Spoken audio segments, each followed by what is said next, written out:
Hello दोस्तों, नमस्कार। मैं हूं विनीत कुमार बघेल और आप सबका स्वागत करता हूं क्रैक एग्जाम विद विनीत पर। कैसे हैं आप सभी?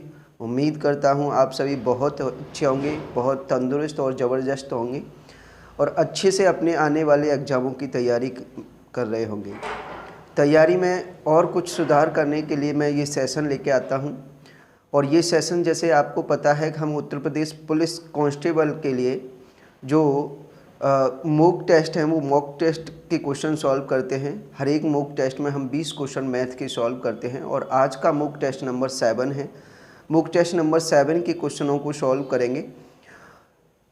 चलते हैं बिना किसी देरी के सेशन में जाने से पहले एक बात ज़रूर कहना चाहूँगा कि जो हमारे इस सेशन को पहली बार देख रहे हैं या हमारे चैनल को पहली बार विजिट कर रहे हैं, वो सभी प्लीज़ चैनल को सब्सक्राइब कर लें तथा बेल आइकन पर प्रेस कर लें, जिससे हर आने वाली वीडियो का नोटिफिकेशन आपके पास पहुंच जाए। उम्मीद करता हूं आप ऐसे करेंगे और हम चलते हैं बिना किसी देरी के सेशन में। और जैसे कि ये बुक टेस्ट नंबर 7 है और 7 का पहला क्वेश्चन ये रहा, करिए सॉल्व।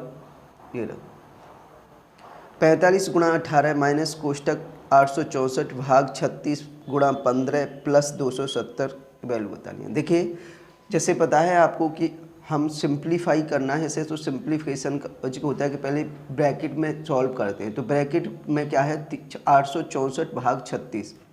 तो देखिए सीधा सा मतलब है कि 864 में 36 का भाग करना है। कितने का? 36 का भाग, और उसको 15 से गुणा करना है। तो देखिए ऐसे भी कर सकते हैं, 3 से इसे काट दें 12 बार और 3 से इसे काट दें 5 बार और 12 का इसमें भाग कर दें। 12 सत्ते 84, 12 दूनी 24 और 5 का गुणा कर दें तो 5 दूनी 10, 5 सत्ते 35, 360। कितना हो गया? 360। और 360 में 270 जोड़ दें। 360 में 270 जोड़ देंगे तो ये कितना हो गया? 0 7 6 13 और 5 और 1 6, 630। कितना हुआ? 630। और इधर आपका कोष्ठक से बाहर कितना है? 45 गुणा 18। 45 गुणा 18, 45 का 18 से गुणा करेंगे। 18 पंजे 90, 18 चौक 72, 72 और 9 81।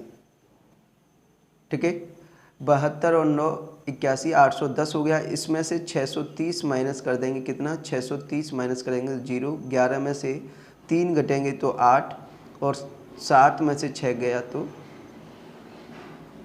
हाँ 180। रॉन्ग आंसर है। ठीक है, थोड़ा सा समझना, ये थोड़ा सा गलत हो गया है। ठीक है, कितना होगा? 180, यानी ये सी वाला ऑप्शन 180 है। यहाँ पर 1 और लगा लीजिए सब पर। ठीक है, ये 170 से, तो आपका ऑप्शन होगा 180। 180 आपका राइट आंसर है।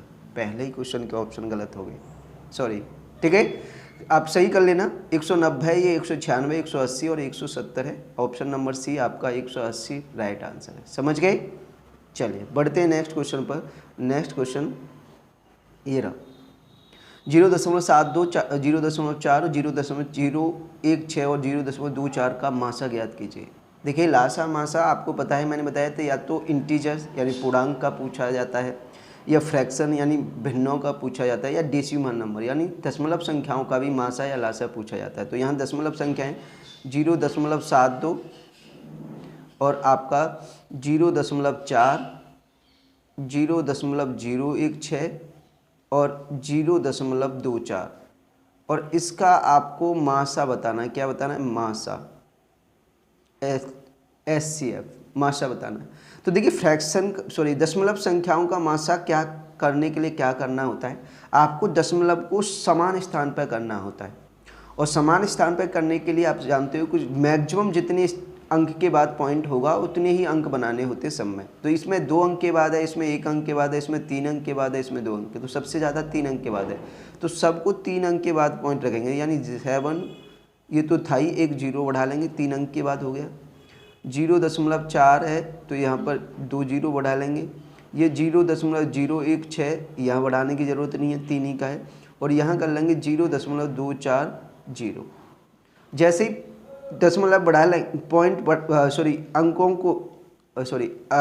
को समान अंक के बाद करेंगे, उसके बाद पॉइंट हटा देंगे और पॉइंट हटेगा कितना होगा 720, 400 और 16 और 240। और अब जाकर इसका मासा करेंगे, अब इसका मासा करेंगे। अब मासा, अब ये इंटीजर बन गए, पूर्णांक बन गए, तो पूर्णांक का मासा निकालने का मैंने सीधा सा तरीका बताया था। ऐसा कोई नंबर लेना है जिसका इनमें भाग जा रहा हो। तो अभी देखिए सबसे छोटा 16 से बड़ी संख्या लेंगे तो बन ही नहीं सकता, क्योंकि 16 में भाग नहीं जाएगा। तो हम 16 को ही लेके देखते हैं कि 16 बन जाएगा क्या। 16 का इसमें भाग देंगे, 16 चौका 64, 16 पंजे 80, 64 हटाएंगे 8 बजेगा, 16 पंजे 80 चला जाएगा। 16 दूनी 32, 16 पंजे 80 चला जाएगा। 16 में तो 16 का जाएगी, और 16 कम 16, 16 पंजे 80, ठीक है। 16 कम 16 बचेगा 8, 16 पंजे 80, यानी ये 16 का भाग सब में जा रहा है। तो मासा कितना हो गया, 16 हो गया। लेकिन हमें पॉइंट भी लगाना है, तो पॉइंट हमारा कितने अंक के बाद लगा था, 3 अंक के बाद। तो यहाँ भी पॉइंट 3 अंक के बाद लगाएंगे, तो 0 यहाँ बढ़ा लेंगे और पॉइंट यहाँ, तो 0.016 सी आपका राइट आंसर है। समझ गए? बिल्कुल बिल्कुल समान अंक के बाद पहले पॉइंट को करेंगे, फिर पॉइंट हटा देंगे। उसके बाद ये जो भी इंटीजर बन जाएंगे, जो पूर्णांक बन जाएंगे, उसका मासा करेंगे, और जो मासा आएगा फिर से उसमें उतने ही अंक के बाद पॉइंट लगा देंगे जितनी पर हमने समान दशमलव किया था, पॉइंट किया था। ठीक है, चलिए बढ़ते हैं नेक्स्ट क्वेश्चन पर। ये रहा, यदि शांत जल में नाव की चाल 11.5 किलोमीटर प्रति घंटे है और धारा का वेग 3.5 किलोमीटर प्रति घंटे है, तो 28 किलोमीटर धारा के विपरीत जाने और 30 किलोमीटर धारा की दिशा में जाने में नाव द्वारा लिया गया कुल समय ज्ञात कीजिए। देखिए, आपको शांत जल में नाव की चाल दे रखी है, यानी x की वैल्यू दे रखी है 11.5 किलोमीटर प्रति घंटा, और धारा का वेग दे रखा है, यानी y की वैल्यू दे रखी है। y की वैल्यू है आपकी 3.5 किलोमीटर प्रति घंटा।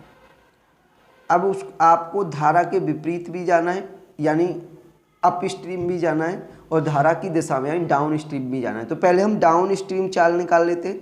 डाउन स्ट्रीम चाल कितनी हो जाएगी नाविक की, तो डाउन स्ट्रीम चाल क्या होती है, x प्लस y, यानी शांत जल में नाव की चाल प्लस धारा का वेग।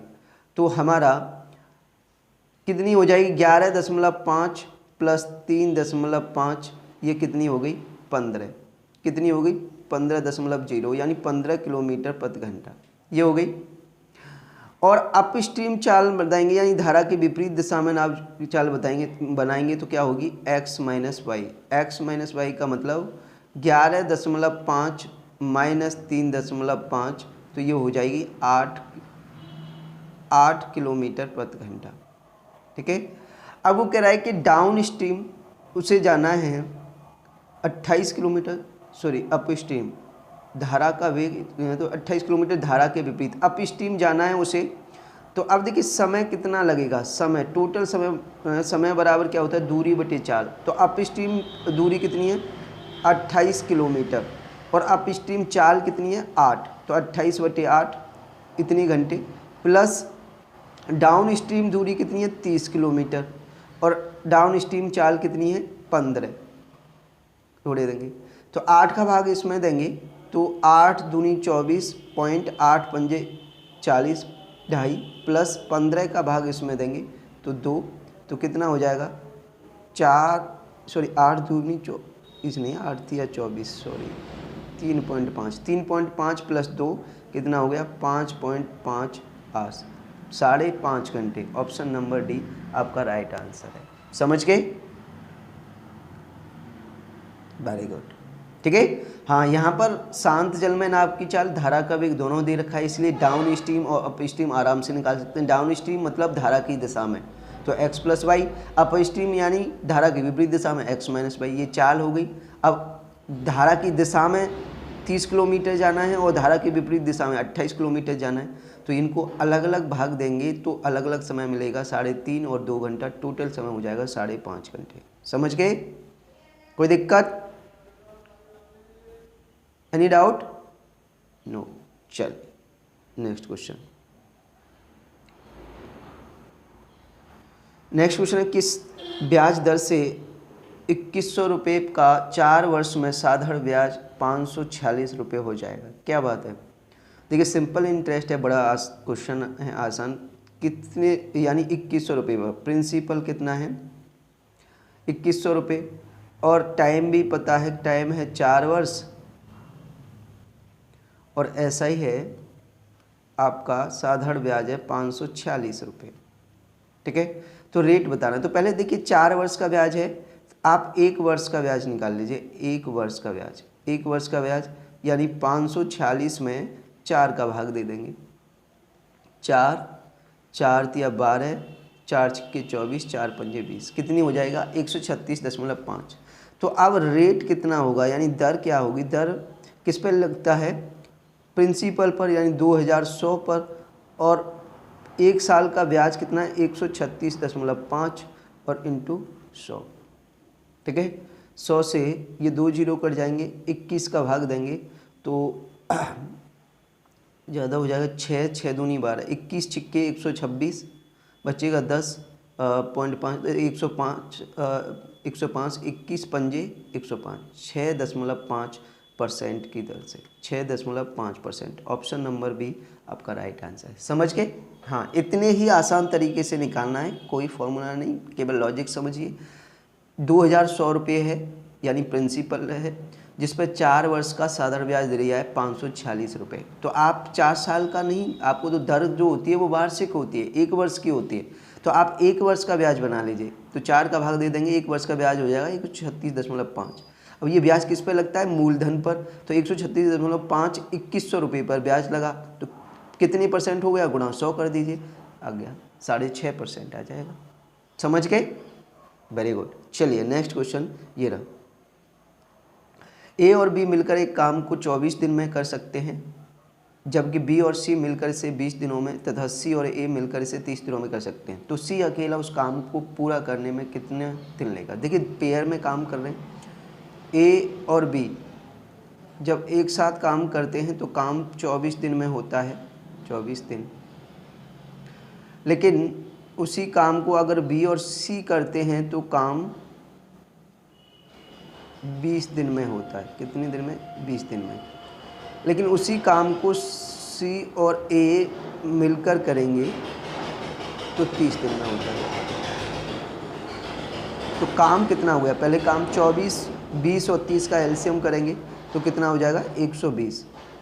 120 को 24 से भाग करेंगे तो 5 एफिशिएंसी आ जाएगी, 20 से भाग करेंगे तो 6 एफिशिएंसी आ जाएगी, और 30 से भाग करेंगे तो 4 एफिशिएंसी आ जाएगी। अब हमें तीनों की एफिशिएंसी निकालनी है, तीनों की एक साथ। तो तीनों की एफिशिएंसी यहाँ इधर जुड़ेगी, तीनों लाइनों को जोड़ देंगे तो कितना हो जाएगा 5 और 6 11 15। लेकिन ये किसकी हुई, ए बी बी सी सी ए, यानी इन सबकी मिलाकर हुई। सबको मिला देंगे तो 2A 2B 2C हो जाएगा। लेकिन हमें जो एफिशिएंसी चाहिए वो केवल सी की चाहिए, तो इसलिए हमें पहले A plus B plus C इन तीनों की एफिशिएंसी निकालेंगे। तो देखिए अगर इनको जोड़ते हैं तो ये 15 हो गया, लेकिन 15 डबल डबल हुआ, तो अगर हम 2 का भाग दे देंगे तो ये सिंगल सिंगल की एफिशिएंसी मिल जाएगी। यानी A B प्लस C की एफिशिएंसी कितनी होगी 15/2 यानी 7.5। कितनी, 7.5। और अगर हम C की एफिशिएंसी निकालना चाहें इसमें से, तो 7.5 में से A B की एफिशिएंसी, A और B की एफिशिएंसी कितनी है 5, ये 5 को घटा देंगे, 5 घटा देंगे तो कितनी मिल जाएगी C की एफिशिएंसी 2.5। C की एफिशिएंसी 2.5। अब C अकेला काम करेगा, काम कितना है 120, C अकेला करेगा तो C की अकेले की एफिशिएंसी से भाग देंगे 2.5 से, पॉइंट घटाएंगे तो ऊपर 1200 हो जाएगा और नीचे 25, 25 का भाग कर देंगे, 25 चौका 100 और 25 अट्ठे 200। यानी कितने दिन में करेगा C अकेला काम, 48 दिन में, 48 डेज में। ऑप्शन नंबर C आपका राइट आंसर है। समझे, कोई दिक्कत, कोई दिक्कत नहीं सर, बहुत बढ़िया। चलिए नेक्स्ट क्वेश्चन। एक थैले में 3 प्रकार 20 पैसे, 50 पैसे और 1 रुपये के सिक्के हैं। यदि इनके मूल्यों का अनुपात 4:7:6 हो तथा थैले में कुल सिक्कों की संख्या 960 हो तो थैले में 50 पैसे के सिक्कों की संख्या ज्ञात कीजिए। बहुत बढ़िया क्वेश्चन है। ठीक है, अक्सर पूछे जाने वाला क्वेश्चन है और बहुत इंपॉर्टेंट है। समझिए कैसे है। आपको थैले में 3 प्रकार के सिक्के हैं, कुछ पैसे 20 पैसे के, कुछ सिक्के 20 पैसे के हैं, कुछ पैसे 50 पैसे के हैं, कुछ सिक्के 1 रुपये के हैं। लेकिन इनके मूल्यों का अनुपात जो है वो 4:7:6 है और टोटल सिक्के 960 हैं। टोटल सिक्के 960 हैं। आपको क्या करना है पहले, क्योंकि ये सिक्कों के मूल्यों का अनुपात दे रखा है। क्या दे रखा है? मूल्यों का अनुपात। संख्या का अनुपात नहीं है, मूल्यों का अनुपात। अगर मूल्यों का अनुपात दिया है तो हम पहले यहाँ पर सिक्कों की संख्या बनाएंगे। क्या बनाएंगे? सिक्कों की संख्या। सिक्कों की संख्या कैसे बनानी है आपको देखिए, जैसे यहाँ पर जो भी जितने प्रकार के सिक्के रखे उसमें सबसे बड़े मूल्य का सिक्का ले रखना है। कॉमन किसको लेना है? सबसे बड़े मूल्य का सिक्का। जैसे 20 पैसे का सिक्का है, 50 पैसे का और 1 रुपये का, तो सबसे बड़ा सिक्का 1 रुपये का हो गया।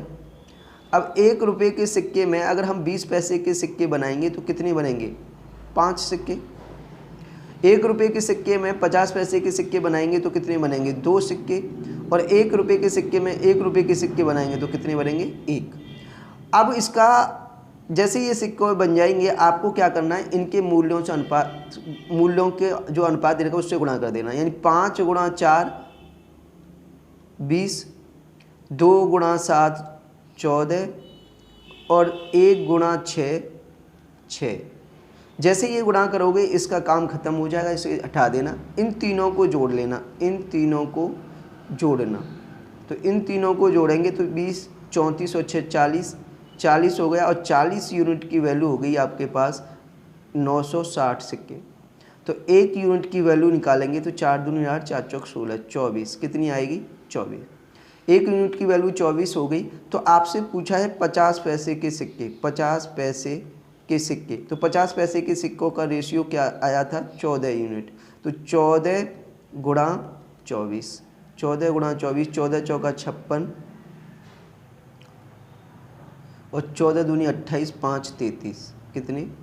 336। ऑप्शन नंबर बी सी आपका राइट आंसर है 336। 50 पैसे के कितने सिक्के हैं? 336। समझ गए? हाँ जी, ऐसे ही करना है, बिल्कुल बिल्कुल सब। ठीक है, चलिए बढ़ते हैं नेक्स्ट क्वेश्चन पर।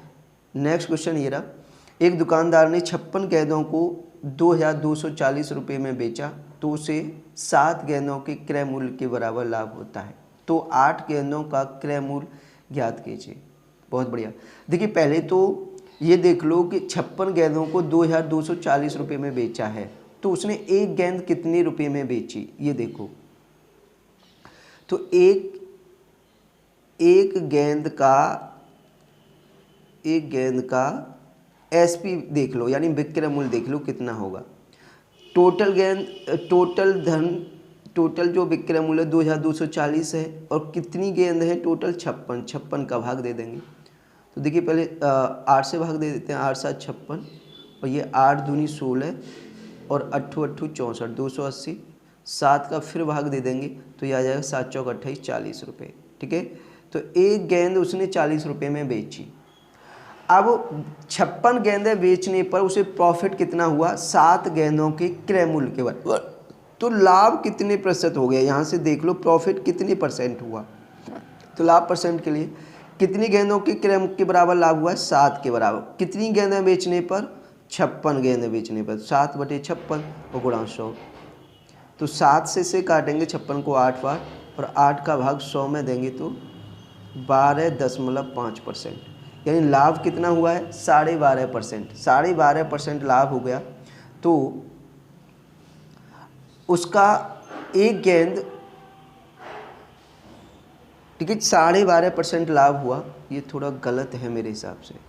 12.5% लाभ हुआ है। 12.5% का मतलब ये हो गया कि एक गेंद का जो विक्रय मूल्य हुआ, एसपी हुआ, वो कितना हुआ? 112.5% और उसकी वैल्यू दे रखी है आपको 40। ठीक है, तो यहाँ से 1% की वैल्यू निकालेंगे तो कितनी हो जाएगी? 40/112.5 और गुणा 1 की वैल्यू हो जाएगी ये। ठीक है, और हमें 100% निकालना है। कितना निकालना है? 100%। CP के लिए हमें क्या करना पड़ता है? 100% निकालना है, 100%। ठीक है, तो 100% निकालेंगे तो यहाँ से 100 का गुणा होगा, लेकिन यहाँ से पॉइंट हटेगा, चलो 0 ऊपर बढ़ा लेते हैं। 25 से इसे काट दें तो 25 चौका 100 और 25 पंजे 125 और 25 चौका 100। ठीक है, 4 से यहाँ काट दें और कटेगा नहीं, 5 से काट सकते हैं, 5 से 9 बार और 5 से इसे काट दें तो 5 अट्ठे 40, 5 अट्ठे 40। ठीक है, तो एक गेंद का जो CP आया वो कितना आया? 4 अट्ठा 32, 320/9 रुपये। ठीक है, तो आपको कितनी गेंद है? 8 गेंदों का क्रय मूल्य पूछा। देखिए यहाँ 8 की जगह 9 कर लीजिए। ठीक है, 8 गेंद की जगह 9 गेंद कर लीजिए। ठीक है, मैं यहाँ लिख दे रहा हूँ 9 गेंद का CP निकालना है। ठीक है, तब सही जाएगा। ठीक है, क्योंकि उसमें वो मिस्टेक हो गई है, मिस्टेक को निकल लेना। 9 गेंद हैं, 8 गेंद की जगह 9 गेंद, तो 9 गेंद का CP कितना हो जाएगा? 320/9। एक गेंद का है तो 9 गेंद का भाग गुणा 9, 9 से 9 कट जाएगा, कितना आ जाएगा? 320 रुपये। कितना आ जाएगा? 320। ऑप्शन नंबर बी आपका राइट आंसर है। 320 रुपये 9 गेंद का क्रय मूल्य। ठीक है, और वो थोड़ा सा लेना, 8 गेंद की जगह 9 गेंद हैं। ठीक है, कोई दिक्कत? कोई भी नहीं। चलिए बढ़ते हैं नेक्स्ट क्वेश्चन पर।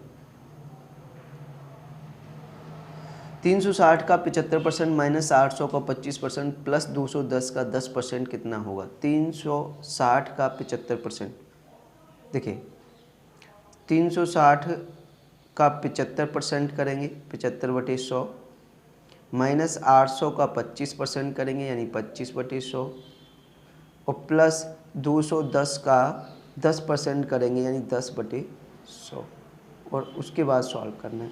ठीक है, तो देखिए 25 से ये 3 बार और 25 से ये 4 बार, 4 से ये 90 बार, 4 9 36, 2 जीरो से ये 2 जीरो कट गए, 1 जीरो ये कट गया और 1 जीरो ये कट गया, ये भी ख़त्म हो गया। तो ये क्या बचा? 9 तिया 27, 270 माइनस के 25 अट्ठे 200 और प्लस के 21 एकम 21।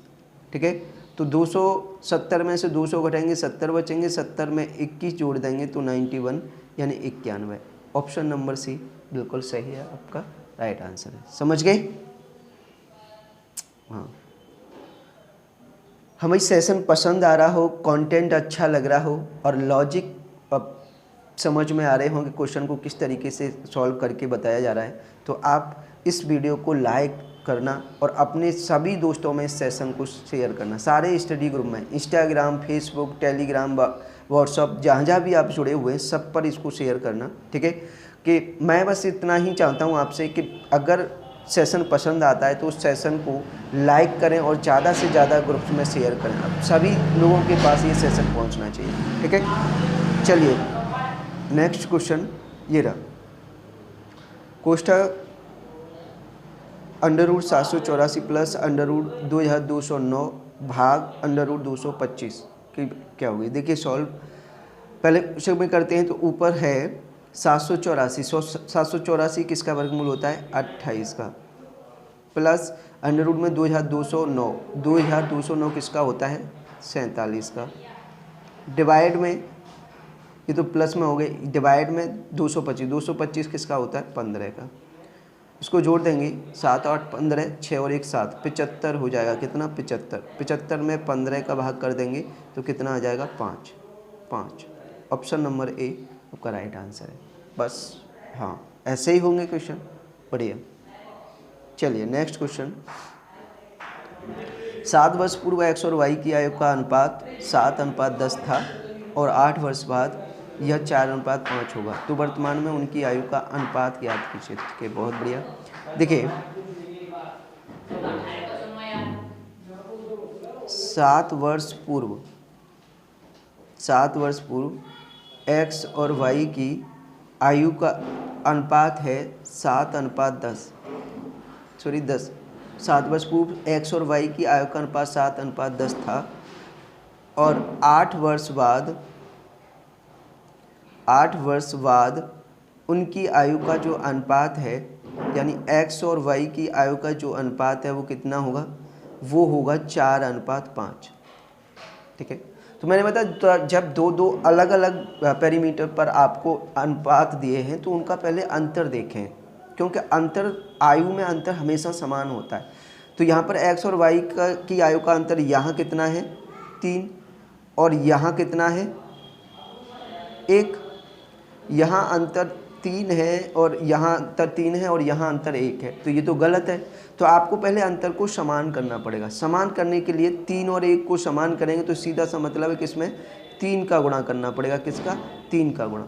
तो 3 का गुणा करेंगे, इसमें तो कोई गुणा नहीं किया तो 7:10 हुआ, लेकिन इस पर गुणा करेंगे 3 का तो ये कितना हो जाएगा, 3 चौक 12:15। और अब जाकर x की आयु में या y की आयु में डिफरेंस देखेंगे। जैसे y की आयु में डिफरेंस या x की आयु में, यहाँ से डिफरेंस कितना हुआ, 10 और 15 का 5, 7 और 12 का भी 5, तो 5 का डिफरेंस हो गया। ये 5 का डिफरेंस कितने वर्ष में आया, 7 वर्ष पहले और 8 वर्ष बाद। 7 और 8 दोनों जुड़ जाएंगे तो 15 वर्ष। ये 5 यूनिट का डिफरेंस 15 वर्ष में आया, तो 1 यूनिट का डिफरेंस 5 दिया 15, 3 वर्ष में आएगा। 1 यूनिट की वैल्यू 3 वर्ष हो जाएगी। 1 यूनिट की वैल्यू 3 वर्ष। तो आपसे आयु पूछिए तो देखिए 7 वर्ष पूर्व इनकी आयु कितनी थी, यानी x की आयु थी 7 यूनिट, तो 7 गुणा 3, और y की आयु थी 10 यूनिट, 10 गुणा 3, तो ये कितनी हो गई 21 और 30। लेकिन आपसे पूछिए वर्तमान में, तो वर्तमान के लिए तो समय, यानी 21 वर्ष 7 वर्ष पहले थी तो वर्तमान में आने के लिए 7 वर्ष जुड़ जाएंगे। ठीक है, और इसमें भी 30 वर्ष थी तो इसमें भी 7 जुड़ जाएंगे, तो कितनी हो जाएगी 28:37। कितनी, 28:37। ऑप्शन नंबर ए बिल्कुल सही है आपका। कोई दिक्कत, एनी डाउट, किसी तरह का कोई कष्ट, परेशानी, दुख, दर्द बताइए समझने में, कोई दिक्कत नहीं है। वेरी गुड, चलिए बढ़ते हैं नेक्स्ट क्वेश्चन पर। नेक्स्ट क्वेश्चन ये रहा आपके सामने। कोई धन कितने वर्षों में स्वयं का 8 गुना हो जाएगा, जबकि यह एक निश्चित चक्रवृद्धि ब्याज की दर से 20 वर्षों में स्वयं का 4 गुना हो जाता है। यानी CI का क्वेश्चन है, आपको पता है CI के हिसाब से आपको टाइम बताना है कि कितना होगा। पहले कह रहा है कि 20 वर्षों में 4 गुना हो रहा है। 4 गुना कितने समय में हो रहा है, 20 वर्षों में, तो 4 की घात 1/20। अब करना है हमें 8 गुना। 8 गुना कितने समय होगा, हमें नहीं पता कितने वर्ष में होगा, मान लीजिए n वर्ष में होगा, तो 8 की घात 1/n। अब आपको आधार को समान करना है, तो यहाँ 4 है और यहाँ 8 है, तो इस 4 के फैक्टर क्या होंगे, 4 के फैक्टर करेंगे तो 2 की घात 2 और होल की घात 1/20 होगा। 8 के फैक्टर होंगे तो 2 की घात 3 और होल की घात 1/n होगा, 1/n। घात के ऊपर घात होगी तो यहाँ हो जाएगा 2 की घात 2/20 बराबर यहाँ 2 की घात 3/n। ठीक है, अब बेस हटा देंगे क्योंकि घात की तुलना करनी है, तो घात यहाँ पर 2/10 और बराबर 3/n। ठीक है, 2 से ये 1 बार और 2 से ये 5 बार, 2/20 है 20, तो ये 2 से 10 बार कटेगा, कितनी बार, 10 बार। ठीक है, और 10 का गुणा 3 से होगा तो n की वैल्यू हो जाएगी 30 वर्ष। n की वैल्यू 30 वर्ष, यानी 30 वर्ष में 8 गुना हो जाएगा।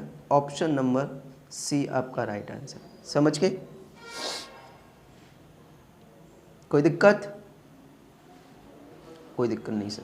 चलिए बढ़ते हैं नेक्स्ट क्वेश्चन पर। नेक्स्ट क्वेश्चन ये रहा आपकी स्क्रीन पर।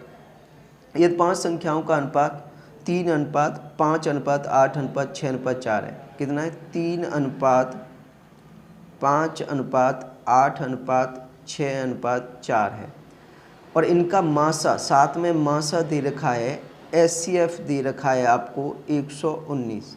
ठीक है, मासा 119 है, तो सबसे बड़ी संख्या और सबसे छोटी संख्या का अंतर बताना। तो अब देखिए सबसे बड़ी संख्या कौन सी होगी, जिसका सबसे ज़्यादा रेशियो होगा।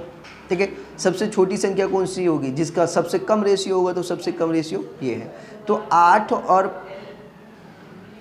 और 3 का अंतर पूछा है, तो ध्यान रखिए, मासा जब दिया जाता है और अनुपात में संख्या दी जाती है तो सीधा मासा का अनुपात में गुणा कर देते हैं तो वो संख्या मिल जाती है। लेकिन हमें पूछा है अंतर, तो यहाँ पर 8 और 3 का अंतर बताना है, यानी सबसे बड़ी संख्या और सबसे छोटी संख्या का अंतर बताना है। तो 8 और 3 का अंतर कितना हो गया 5, तो 5 गुणा मासा 119 कितना हो जाएगा 595। ऑप्शन नंबर सी बिल्कुल सही है, 595 आपका राइट आंसर है। समझ गए? कोई दिक्कत? चलिए बढ़ते हैं नेक्स्ट क्वेश्चन पर। एक ड्रम तेल से भरा है, इसका 1/3 भाग निकाल कर उतना ही पानी भर दिया जाता है और यह प्रक्रिया 4 बार की जाती है, तो अंत में ड्रम में तेल और पानी का अनुपात याद कीजिए। बहुत बढ़िया, ठीक है। एक ड्रम है, एक ड्रम में जो तेल भरा था उसमें से 1/3 भाग निकाल लिया, तो यानी टोटल भरा हुआ है तो 1 हो गया, इसमें से 1/3 निकाल लिया, 1 में से 1/3 निकालेंगे तो कितना बचेगा 2/3, और यही प्रक्रिया 4 बार की जाती है, ठीक है। तो 4 बार की गई, तो अब जो कितना हो गया, तो इसकी घात 4 बार प्रक्रिया हुई तो इसकी घात 4 लगा दो, तो 2 की घात 4 का मतलब हो गया 16, 3 की घात 4 का मतलब हो गया 81। तो अब नए मिश्रण में या नए घोल में तेल और पानी का अनुपात हो गया 16:21, 16:21, ऑप्शन नंबर ए, ठीक है। कोई दिक्कत? हाँ भाई समझने की देरी है, क्वेश्चन तो तुरंत है, आंसर उसका तुरंत है, सॉरी, ठीक है, ठीक है। चलिए नेक्स्ट क्वेश्चन।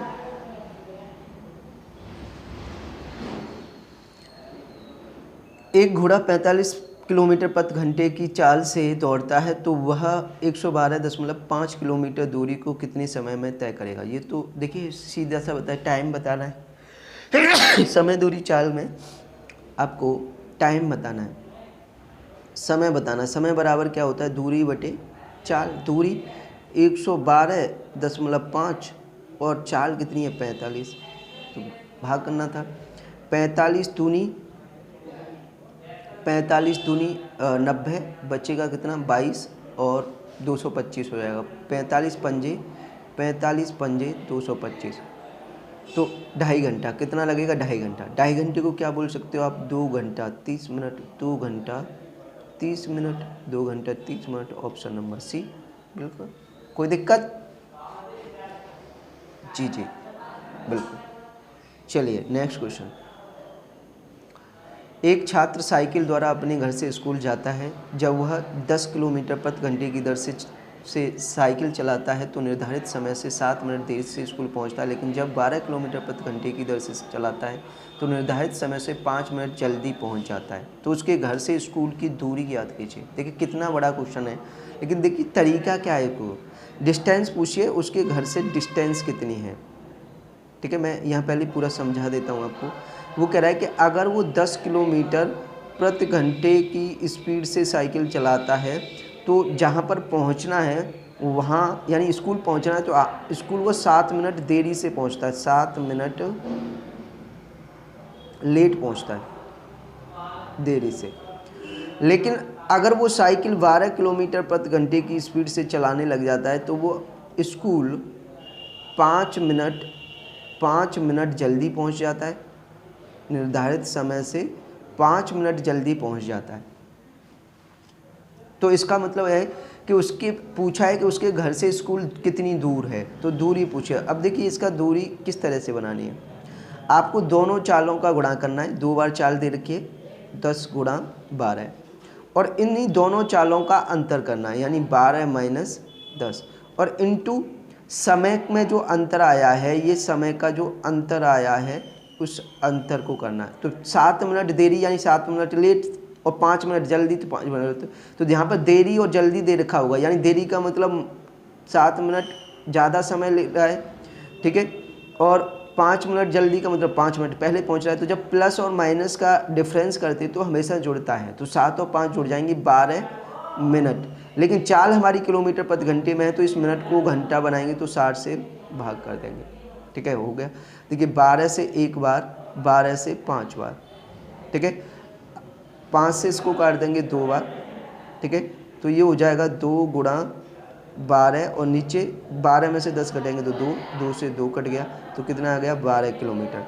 यानी उसके घर से स्कूल कितनी दूर है, 12 किलोमीटर दूरी पर है। ऑप्शन नंबर ए आपका राइट आंसर है। समझ गए?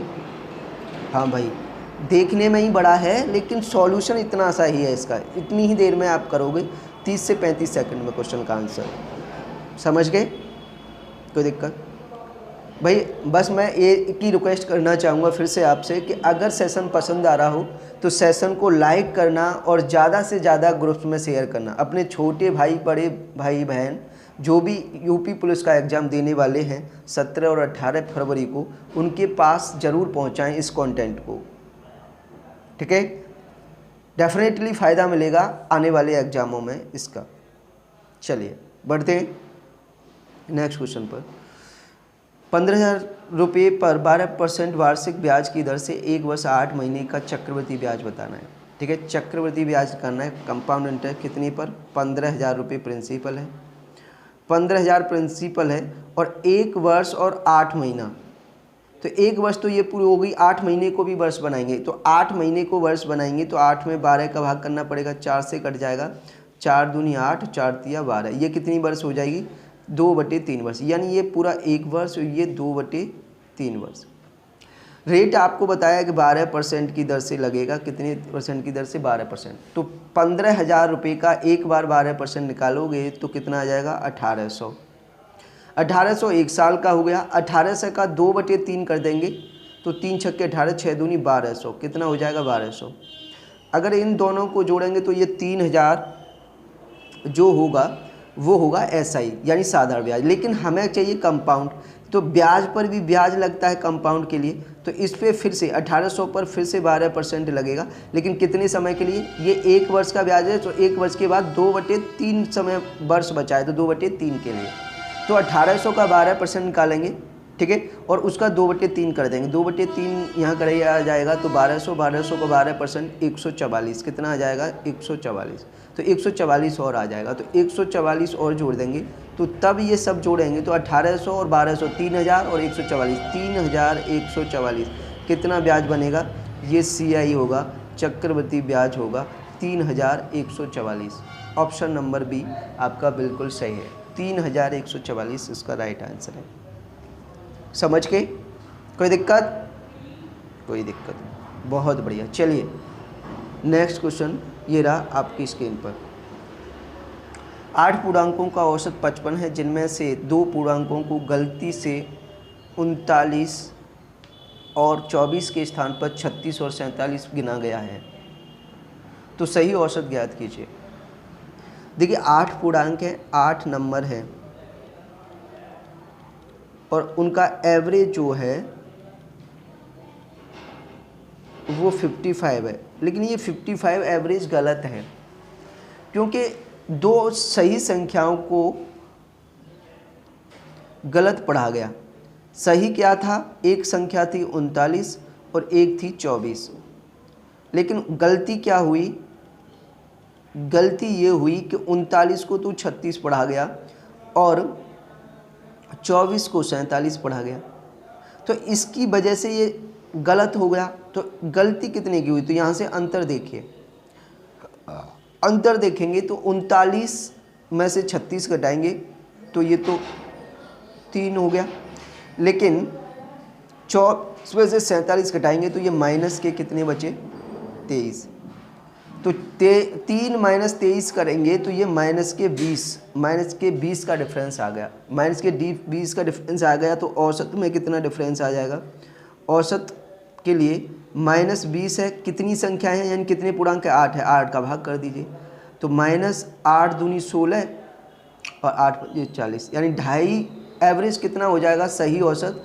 पहले के औसत से 2.5 कम हो जाएगा, यानी सही औसत बनाएंगे तो जो पहले औसत था 55 उसमें से 2.5 घट जाएंगे, तो इसका मतलब 52.5, सही औसत क्या होगा 52.5।